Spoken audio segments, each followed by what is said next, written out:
नमस्कार दोस्तों, मैं वीरेंद्र वर्मा, आपका वीरेंद्र वर्मा क्लासेस में बहुत बहुत स्वागत है। दोस्तों, ये हमारा नया लेक्चर है जो क्लास 12th का है और पाठ नंबर 1 ठोस अवस्था। ठीक है, जो हम इस चैप्टर में पढ़ेंगे ठोस अवस्था, ठोसों का वर्गीकरण एवं संरचनाएं, classification and structure of solids. ठीक है, तो इस वीडियो में हम इस चैप्टर का रिवीजन करेंगे और इस चैप्टर को हम दोस्तों 5 या 6 भागों में डिवाइड करेंगे क्योंकि ये चैप्टर बहुत बड़ा है। तो इसलिए मैं आप सभी को से चाहता हूँ कि इस चैप्टर को आसानी से आप सभी को बता पाऊँ, क्योंकि दोस्तों अगर मैं 4 या 5 लेक्चर में इसको आप सभी को बताऊंगा, क्योंकि 3 या 4 लेक्चर में दोस्तों आपको इसका रिवीजन कराऊंगा और सिर्फ 2 लेक्चर मात्र आपको इंपॉर्टेंट क्वेश्चन दूंगा। ठीक है, तो चलिए वीडियो की ना देरी करते हुए हम वीडियो की शुरुआत करते हैं। सिर्फ दोस्तों इस वीडियो में हम रिवीजन ही करेंगे। ठीक है, आज सामान्यतः द्रव को निम्न 3 भौतिक अवस्थाओं में देखा जा सकता है। हम अपने आसपास तमाम प्रकार के यौगिक या भौतिक अवस्थाओं को देख सकते हैं या द्रव को देखते हैं जो 3 प्रकार में भी मिलते हैं, जो द्रव, ठोस, द्रव तथा गैस। ठीक है, परंतु ठोस अवस्था इनमें से सर्वाधिक पाई जाती है क्योंकि ठोसों में उनके अवयवी घटकों, परमाणु, अणु या आयन के मध्य परवड़ अंतरालुक बल, इंट्रामॉलिक्यूलर फोर्स उपस्थित होते हैं। ये अंतरालुक बल अवयवी कणों को निकटतम दूरी पर लाकर निश्चित जालक बिंदुओं पर स्थित कर देते हैं, जिस कारण ये कण केवल अपनी माध्य स्थिति के सापेक्ष ही दोलन कर सकते हैं। अतः द्रव की यह अवस्था जिसमें अवयवी कण प्रबल अंतरालुक बलों द्वारा जालक में समृद्ध संकुलित रहते हैं तथा इस कारण गति करने में असमर्थ रहते हैं, ठोस अवस्था कहलाती है। यहीं से हमारा क्वेश्चन बन गया दोस्तों। कैसा, तो आप भी देख लो कैसे बना हमारा एक क्वेश्चन। हमारा क्वेश्चन यहीं से बन गया, ठोस अवस्था किसे कहते हैं या ठोस अवस्था क्या होती है। द्रव की वह अवस्था जिसमें अवयवी कण प्रबल अंतरालुक बलों द्वारा जालक में समृद्ध संकुलित रहते हैं तथा इस कारण गति करने में असमर्थ रहते हैं, ठोस अवस्था कहलाती है। ठीक है, सॉलिड स्टेट कहलाती है। ठोसों के कुछ असमान लक्षण निम्नलिखित है। ठीक है, तो हम इनके असमान लक्षण देख लेते हैं। समान लक्षण देख लेते हैं क्या क्या है। नंबर 1, ठोस पदार्थों का आकार, आयतन तथा आकृति निश्चित होती है, अर्थात ये उस पात्र की आकृति तथा आयतन ग्रहण नहीं करते जिसमें उन्हें रखा जाता है। जैसे हम कोई थाली लेते हैं और उस थाली में उसको रख देते हैं तो वो उस थाली का आकार नहीं ग्रहण कर पाती हैं क्योंकि ये एक जगह पे नहीं रुक सकती हैं। ठीक है। नंबर 2, ठोस पदार्थों में द्रवों एवं गैसों की तुलना में प्रबल अंतरालुक बल पाए जाते हैं। तीसरा पॉइंट, ठोसों में अवयवी कण, परमाणु और तथा आयन निश्चित जालक बिंदुओं पर ही स्थित होते हैं तथा अपनी माध्य स्थिति के सापेक्ष ही दोलन कर सकते हैं। पॉइंट नंबर 4, प्रबल अंतरालुक बलों की उपस्थिति के कारण ठोस पदार्थ कठोर एवं असंपीड्य होते हैं। 5वां पॉइंट, द्रवों एवं गैसों की तुलना में ठोसों में नगण्य विस्मरण होता है। 6वां पॉइंट, इनके घनत्व अपेक्षाकृत उच्च होते हैं तथा गर्म करने पर ये कम प्रसारित होते हैं। दोस्तों सिर्फ मैं आपको इस वीडियो में सिर्फ रिवीजन ही करवा रहा हूँ। ठीक है, बाकी नेक्स्ट वीडियो में हम इसका इंपॉर्टेंट क्वेश्चन देखेंगे।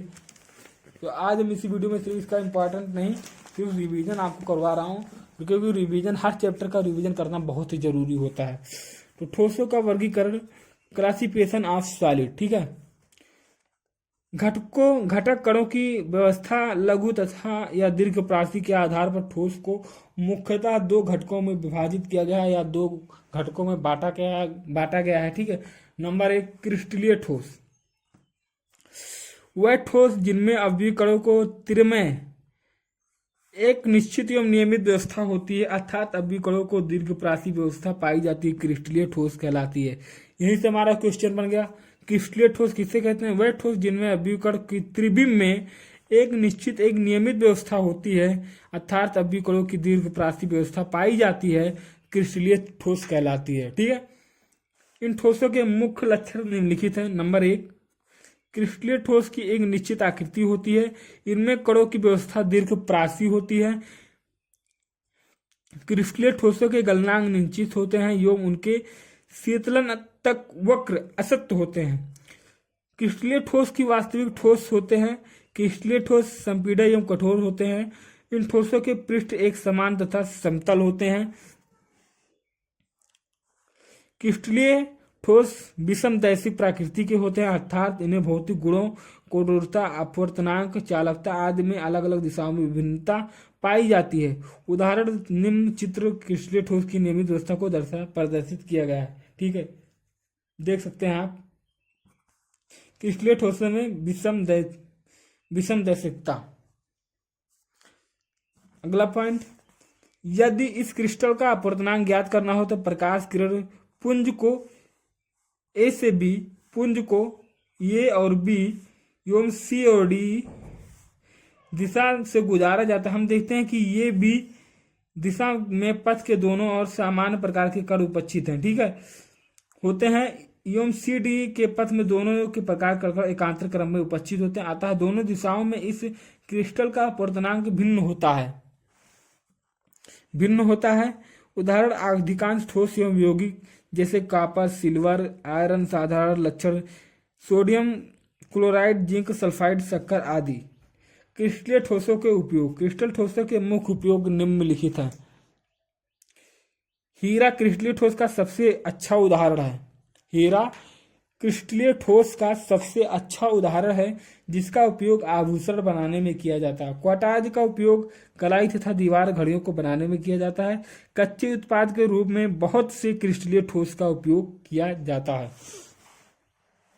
हमारा अगला पॉइंट है, दूसरा जो भाग था अक्रिस्टलीय ठोस। ठीक है, अक्रिस्टलीय ठोस किसे कहते हैं, तो आइए अक्रिस्टलीय ठोस भी देखते हैं किसे कहते हैं।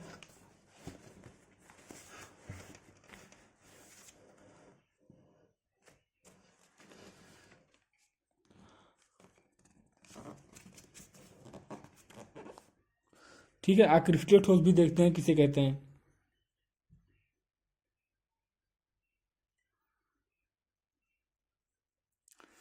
वह ठोस जिनमें अवयव कणों की कोई निश्चित एवं नियमित व्यवस्था नहीं होती है अक्रिस्टलीय ठोस कहलाते हैं। ठीक है, इन ठोसों के मुख्य लक्षण निम्नलिखित है। नंबर 1, अक्रिस्टलीय ठोस की निश्चित आकृति नहीं होती क्योंकि इनमें कणों की लघुपरासी व्यवस्था पाई जाती है। अक्रिस्टलीय ठोसों का गलनांक निश्चित नहीं होता, इनमें शीतलन वक्र सतत होते हैं।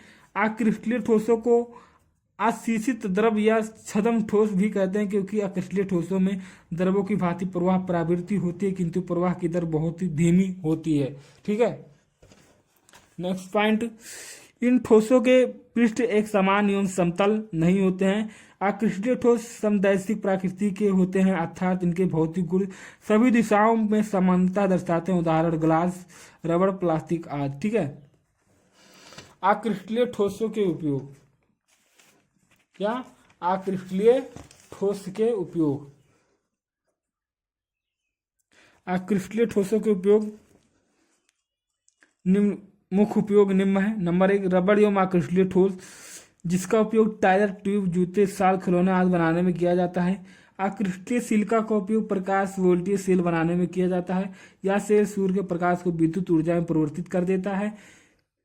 कांच का उपयोग घरेलू उपकरण, प्रयोगशाला उपकरण, सजावटी सामान, लेंस आदि बनाने में किया जाता है।